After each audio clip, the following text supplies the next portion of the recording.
Құтқарушылар командасы Ауғанстан және Пәкістандағы жер сілкінісінен зардап шеккен аудандарға гуманитарлық көмек жеткізе бастады. Оңтүстік Азиядағы зілзаладан құрбандардың саны 300-ден асқан. Олардың ішінде 200-де пәкістандықтар, 50-ге жуығы Ауғанстан азаматтары. Сондай-ақ апаттан 2000-нан аса адам жарақат алған. Естеріңізге салсақ, магнитудасы 7,5 балды жер сілкінісі Ауғанстанның солтүстік шығысында тіркелді. Жер дүмпулерін Қазақстанның оңтүстік өңірлерінде де байқалды. Ал Үндістан және Тәжікстан мемлекеттерінде мобильдік байланыс жоғалып, инфражүйелер мен құрылыстар зардап шеккен. Апатқа байланысты Иран және ақш гуманитарлық көмек жіберуге уәде етті.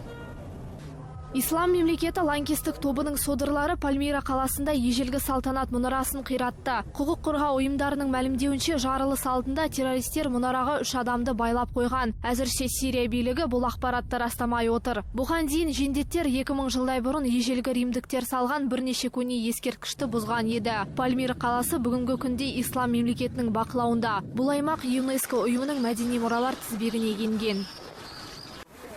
Мыңдаған мигрант Балкан елдерінен Германия мен Австрияға алыс сапарға шекті. Ызғарлы қыс пен баспаналардың жетіспеуі жаңа қиындықтарға әкелуі мүмкін, деп ескертеді босқындар бойынша Біріккен ұлттар ұйымының жоғарғы комиссар басқармасы. Хорватияның бақылау орнынан өту үшін жүздеген босқын ұзақ уақыт бойы өз кезегін күтуге мәжбүр. Есте болса, бірнеше күн бұрын Брюссельде миграциялық дағдарыс бойынша төтенше саммит өтті. Еуроодақ елдері шекара күзетін күшейтіп, қосымша мигранттарды қабылдауға келіскен. Бразилияда аборигендерге арналған алғашқы халықаралық ойындар басталды. Мұндағы байырғы халық жалаң аяқ жүгіріп, садақ ату сияқты жарыстар ұйымдастыруда. 17 жастағы Маркус де Альмейда Бразилиядағы әйгілі спортшылардың бірі. Ол биылғы жобаның мақсаты өзге халықтарды аборигендердің мәдениеті мен дәстүрлерімен таныстыру дейді.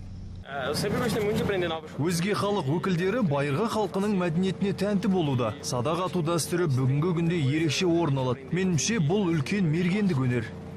Жарысқа қатысушылардың арасында Жаңа Зеландиядан келген Маори тайпасының өкілдері байырғы монголдар мен мексикандықтар да бар. Садақпен қатар спортшылар каноэ, найза лақтыру және арқан тартыс түрлері бойынша жарысады. Айта кетсек, Біріккен ұлттар ұйымының дерегі бойынша бүгінгі таңда жер бетінде 3,5 мыңнан астам аборигендер өмір сүреді.